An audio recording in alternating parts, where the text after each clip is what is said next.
Sir 9 నెలలు బిడ్డని కడుపులో మోస్తారు సార్.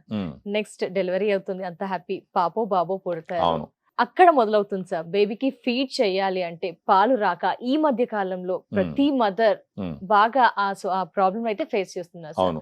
ఇవ్వలేకపోతున్నాం అంటే ఆ మదర్ బాధ వర్ణాతీతం సార్. అవును. ఏంటి సార్, ఎందుకు ఇలా అవుతుంది? ఏమైనా సొల్యూషన్ ఉందియా? ఫస్ట్ 6 నెలలు బిడ్డ పుట్టిన తర్వాత ఎలాంటి పరిస్థితులైనా సరే తల్లి పాలే బిడ్డకి ఇవ్వాలా. శ్రేష్టం. ఫస్ట్ 6 నెలలు. ఇది మనం చెప్పేదే కాదు, వరల్డ్ హెల్త్ ఆర్గనైజేషన్ కూడా గంటాపదంగా చెప్తుంది. ఇంత కష్టపడి బిడ్డకి జన్మనిస్తాం కదా, రేపు కోట్లు ఆస్తి ఇవ్వకపోయినా పర్లే, వాళ్ళకి ఆరోగ్యకరమైనటువంటి ఒక శరీరాన్ని ఇస్తే వాళ్లే సంపాదించుకుంటారు. ఇప్పుడు బ్రెస్ట్ ఫీడింగ్ సరిగా చేయలేదు అనుకుందాం, ఫ్యూచర్ లో డయాబెటీస్ వచ్చే అవకాశాలు ఉన్నాయి, ఒబేసిటీ వచ్చే అవకాశాలు ఉన్నాయి, గట్టకి సంబంధించిన క్యాన్సర్లు వచ్చే అవకాశాలు ఉన్నాయి, రకరకాల సమస్యలు ఉన్నాయి. నెక్స్ట్ మీ పాయింట్ ఏంటి? సరైన పాలు రావట్లా, అసలు రావట్లేదు, క్వాంటిటీకి రావట్లా. ఇప్పుడు ఇక్కడ వీళ్ళకి సపోర్ట్ చేయడానికి మన దగ్గర ఉన్నటువంటి ఒక హెల్దీ ప్రోడక్ట్ ఏంటంటే గ్రాండ్ ఫీడ్. గ్రాండ్ ఫీడ్ ఏంటి అని అంటే శతావరి డ్రై ఫ్రూట్ బార్. ఇది దీంట్లో శతావరి అని ఒక ఆయుర్వేదం ఇంగ్రీడియంట్ ఉంటుంది, హెర్బల్ ఎక్స్ట్రాక్ట్ ఉంటది. ఇది ఏం చేస్తుంది అంటే ఉదయం ఒక బారు, దాంట్లో ఏంటంటే బాదం పప్పు ఉంటది, ఓట్స్ ఉంటాయి, తేనె ఉంటది, రెజిన్స్ ఉంటాయి, ఒక 15 గ్రామ్ బార్ ఉంటది. ఉదయం ఒకటి సాయంకాలం ఒకటి తీసుకున్నారు అనుకుందాం.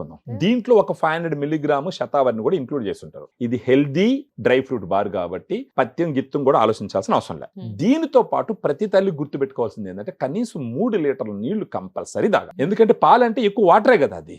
సో ఈ వాటర్ తీసుకుంటూ ఉదయం ఒక డ్రై ఫ్రూట్ బారు, సాయంకాలం ఒక డ్రై ఫ్రూట్ బార్ తీసుకుంటూ పోతే ఫస్ట్ మంత్ లో, తర్వాత రోజుకు ఒకటి తీసుకోవచ్చు, ఖచ్చితంగా పాలు పెరిగే అవకాశం ఉంటది.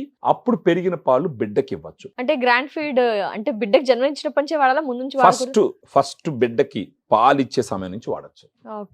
4 days 5 days లో డిఫరెన్స్ బాగా తెలుస్తుంది అనమాట. ఏం సైడ్ ఎఫెక్ట్స్ లేవు, పత్యాలు చేయాల్సిన ఉండవు. ఇంకొకటి ఎందుకు డ్రై ఫ్రూట్ బార్లు పెట్టి ఇవ్వడం జరిగిందంటే తల్లికి క్యాలరీస్, ఆమెకి హెల్దీ స్నాక్. పైపెచ్చి శతావరి ఏంటంటే దానికి ఉన్న గుణం ఏంటంటే ఎక్కడ లేని చేదు వగరు. ఆల్రెడీ వీళ్ళు బాలింతలు, వీళ్ళు పత్తిలో ఉంటారు. అప్పుడు మళ్ళీ ఇంకేదన్నా వేరే రకమైన ఫార్ములేషన్ తీసుకుంటే చేదు వీళ్ళు తీసుకోలేరు. అప్పుడు సఫిషియంట్ మిల్క్ రాదు. దాన్ని రిమూవ్ చేయడానికి డ్రై ఫ్రూట్ బార్ లో పెట్టించినాం. సరే, ఇప్పుడు బిడ్డ జరిగే మేలు గురించి మాట్లాడినాం. తల్లికి జరిగే మేలు, ఇలా బ్రెస్ట్ ఫీడింగ్ సైకిల్ గాని కంప్లీట్ చేస్తే ఓవేరియన్ క్యాన్సర్ రిస్క్ తగ్గుతుంది, బ్రెస్ట్ క్యాన్సర్ రిస్క్ తగ్గుతుంది, ప్రెగ్నెన్సీకి ముందర ఉన్న బాడీ వెయిట్ కి వెనకపోయేదానికి అవకాశం ఉంటది. ఆస్టియోపోరోసిస్ అంటే ఎముకలు శక్తి సడలిపోతుంది, అప్పుడు పడితే ఇరిగిపోయేదానికి అవకాశాలు ఉంటాయి. ఆ ఆస్టియోపోరోసిస్ రిస్క్ ను కూడా తల్లికి తగ్గిస్తుంది బ్రెస్ట్ ఫీడింగ్ కంప్లీట్ చేస్తే. సో తల్లికి ఉపయోగాలు ఉంటాయి, బిడ్డకైతే ఇన్వాల్యుబుల్ ఉపయోగాలు ఉంటాయి గ్రాండ్ ఫీడ్ వల్ల. గ్రాండ్ ఫీడ్ ని ఫస్ట్ డే నుంచి వాడడం మొదలు పెడితే చాలా మంచి జరుగుతుంది.